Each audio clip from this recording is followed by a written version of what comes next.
Hey, what's up guys? Today, I'll show you a supernatural horror film named Howling Village. Spoilers ahead, watch out and take care. The story begins at the Inunaki Tunnel, which has been considered to be haunted due to a number of murder cases connected to the place. Originally, there was an old Inunaki village in this area, and the word Inunaki refers to the howling of dogs.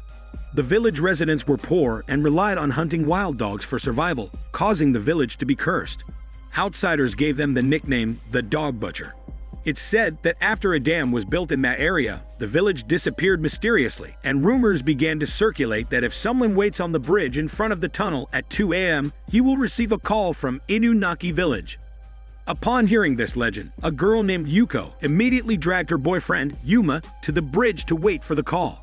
However, when it struck 2 a.m., their cell phone did not ring, but a public telephone on the bridge did.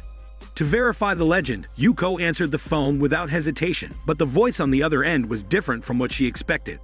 The voice seems to tell her to go somewhere, and Yuko said she would go there. So the two entered the tunnel and recorded their journey. Soon, they found themselves entering the disappeared Inunaki village. Inside, they found broken-down dog cages and a sign for the electric company that had built the dam. Finally, Yuko discovered a small shack and went inside to use the restroom. However, many people suddenly surrounded the shack, banging on the door and grabbing Yuko's hands through the window. The two fled in terror, but Yuko was left traumatized after the incident, drawing many eerie pictures of people drowning. Yuma had two siblings, his sister and younger brother. The sister is a psychiatrist and has psychic abilities. One day, she just finished consulting a young patient named Sick Boy. He said his dead mother had something confidential to tell, which he could not reveal, or else his mother would be sad. Before leaving, Sick Boy waved to Sister, who turned her head and saw a ghost of a woman standing beside her. That means the ghost is Sick Boy's birth mother. In fact, Sick Boy did not have any mental problems. He was just like Sister, with psychic abilities. Now Yuko also behaves abnormally, and Yuma wants to ask his sister for help. The three siblings talked about the incident of the Inunaki Tunnel. Unexpectedly, their father heard and scolded them. He even rebuked their mother, saying that they all had shady blood like her. Finally, Yuma and Sister went into the house to see Yuko. She said many inexplicable things and insisted that she was okay. Then, she went out barefoot and left marks while walking and singing a strange song. Brother noticed that something was wrong and asked his siblings to find someone. But when they went out, Yuko had already disappeared. Yuma searched for her and found her under a power tower. Just when he was wondering, Yuko suddenly fell from the tower in front of him and died. It almost scared Yuma to death. At the funeral, Yuko's parents were crying so much that it was heart-wrenching. However, an old corner in the crowd looked serious. Afterward, he found Yuma's father and told him that the autopsy results showed that Yuko drowned. That means she had already drowned before she jumped from the tower. The two expressed that there were many similar incidents during the old days, but people now hardly know about them. Finally, the coroner warned Yuma's father that his daughter is more sensitive and he should be careful of that. Then, the coroner turned and left, passing by Sister, who suddenly heard a voice in her ear saying, "The Dog Butcher," and it frightened her. After the funeral, Yuma couldn't accept the death of his lover and went to the tunnel with a few friends, hoping to find Yuko's soul. Brother was also interested in the legend and secretly followed them. However, the entrance to the tunnel was sealed with a stone wall, and the eerie atmosphere made them all hesitant. In the end, Yuma had to enter alone. Not long after, Brother followed him, and Yuma warned him not to come in. However, before he could finish, Brother inexplicably fell in from the stone wall. Yuma went to help him, but instead, he grabbed a ghostly hand. Brother was caught by the ghost of Yuko, and many ghosts appeared, singing the song that Yuko had sung before her death. Apparently, these ghosts were the villagers of Inunaki Village. In the end, neither of the brothers could escape.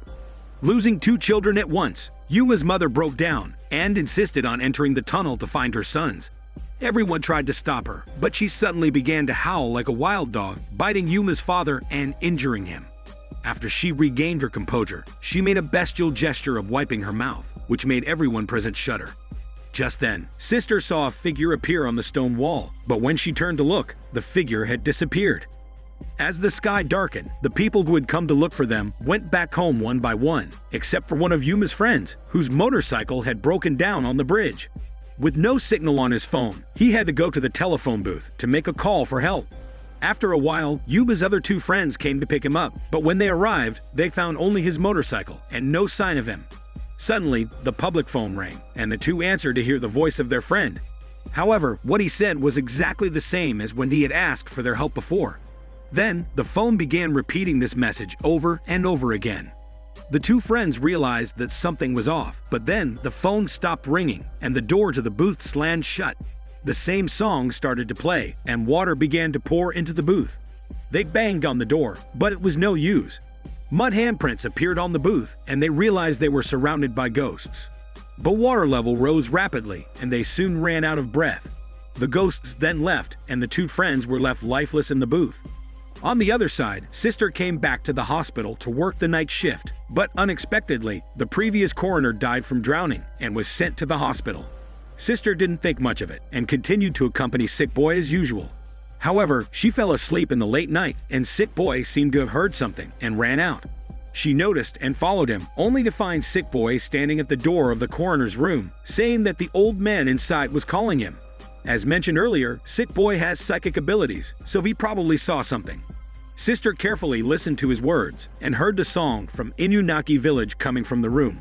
As she approached, she saw people moving around in the room where there should have been no one. Sister mustered up the courage to enter and found only the coroner inside. He grabbed her and repeatedly said that water was coming and she should run away.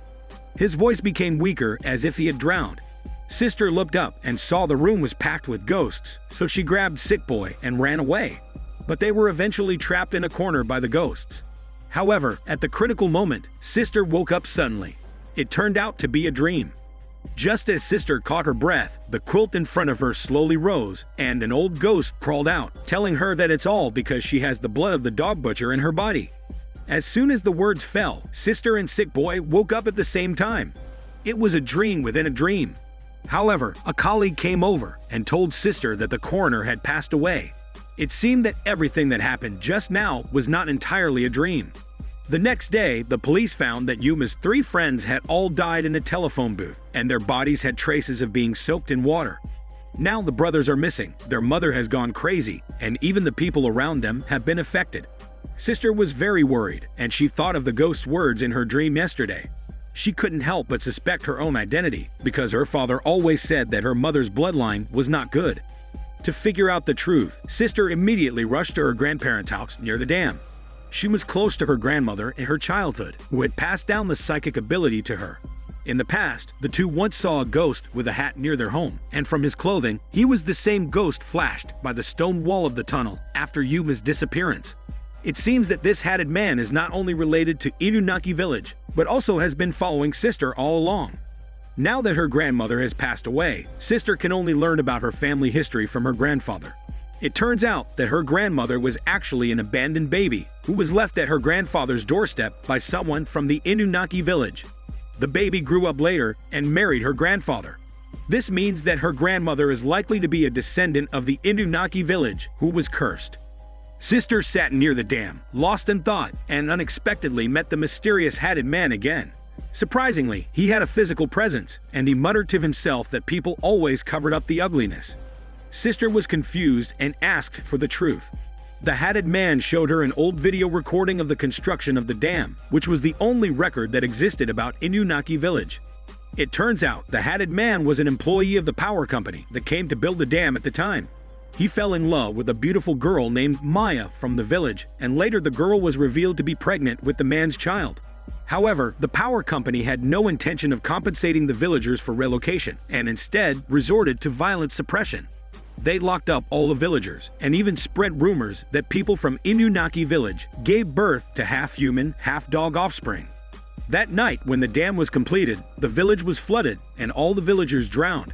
This was the truth about the disappearance of Inunaki Village. Sister was stunned as she watched the faces on the recording, realizing that the boss of the power company at the time was her grandfather's grandfather. This means that Sister not only has the bloodline of Inunaki Village, but also the bloodline of its enemies. This explains what the hatted man said previously is actually referring to the fact that her grandfather had not told her the truth. Sister was confused and drove back.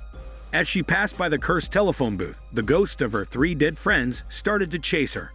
Terrified, she stepped on the gas and saw the ghost of Yuko repeatedly jumping off the electric tower up ahead. As Sister drove towards the tower, a bicycle suddenly hit her car.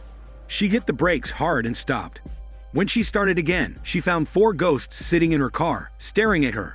Fortunately, she managed to get home safely, only to find out that their house had been vandalized with insulting words. Her mother had also become a dog-like creature, constantly singing the same song. Seeing her parents in such pain, Sister decided to do something. She remembered that her younger brother had always been interested in the legends of Inunaki Village and had even made a model of it. Sister went to check his research and the exploration video left by Yuko and learned about the legend of the phone booth in the mysterious tunnel. Since they could receive calls from the village, they might be able to find their missing brothers. Before 2 o'clock, Sister set off and, as expected, she received a call from her 2 brothers who were trapped and needed help. Sister hesitated, not knowing if this was a trap, but still went to the tunnel entrance. Unexpectedly, the hatted man appeared again and offered to help her rescue the others. But he also asked her to do him a favor. Under his guidance, Sister entered Inunaki Village. There, she saw villagers lying on the ground, knocked down by the power company, and the wild dogs that they had hunted were now eating their corpses. Yuma and her younger brother were locked up in a dog cage, but were otherwise unharmed. Following the hatted man, Sister arrived at the attic, where a big dog was snoring like a man.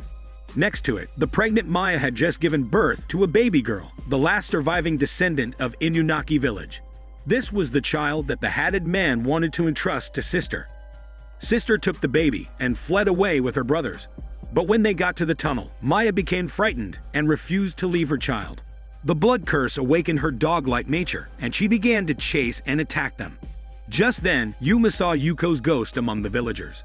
He watched as Maya was about to attack several people, but the hatted man quickly rushed up and stopped her vengeance. However, even after transforming into a dog, Maya was still too strong. In the end, Yuma decided to sacrifice himself and entangled Maya together with the hatted man, allowing his 2 siblings to escape for their lives. The 2 siblings finally escaped from the tunnel in time and ran all the way to their grandfather's yard. Due to the shock and exhaustion, they collapsed on the ground as soon as they entered the yard and fell asleep. However, Sister and her brother returned to their grandfather's house in the present, while the baby girl she had rescued ended up in the past. When their young grandfather came to the yard, he found an abandoned baby left at their doorstep. It turns out that the baby girl Sister rescued was actually their own grandmother. The hatted man and Maya were their great-grandfather and great-grandmother, respectively. In the end, the police retrieved Yuma's corpse from the dam. Strangely, his body was entangled with 2 corpses. Sister recognized them as her great-grandparents, who had been entangled with Yuma the night before. The family gave them a burial, and everything seemed to be over. After the incident, Yuma's mother's mental state improved, and Sick Boy was also about to be discharged from the hospital. Before leaving, he told Sister that his dead mom told him to ask her for help. Sister did not understand this message. After she got up and left, the camera zoomed in to show Sick Boy's pupils change, suggesting that he was also a descendant of the Inunaki Village. Immediately, Sister remembered the song from Inunaki Village and made the same gesture of wiping her mouth. This means that after experiencing these events, her bloodline curse has also awakened, which would urge her to save those still trapped in that dimension. What Sick Boy said at last likely implies that there are other descendants of the Inunaki Village who are still wandering as trapped ghosts. Here, we need to clarify some points in order to better understand the story. The village should have been submerged by the dam on the night it was completed and no longer exists. Therefore, when Yuko, Yuma, and later Sister received the phone calls, they were from the people inside the village before it was submerged, asking for help. When they reached the other end of the tunnel, they crossed over and returned to Inunaki Village, just before it was destroyed. If they had not escaped in time, they would have been submerged along with the village and drowned. When Yuko first entered Inunaki Village, the villagers captured her, and her soul was left in the village. Therefore, she eventually died from drowning and was not a human anymore. This was confirmed when Yuma returned to the tunnel and saw Yuko's ghost. But unfortunately, Yuma lost the opportunity to escape in order to stop his great-grandmother, Maya. In the end, he drowned in the dam. This Daniel CC Movie Channel. Stay safe and enjoy your day.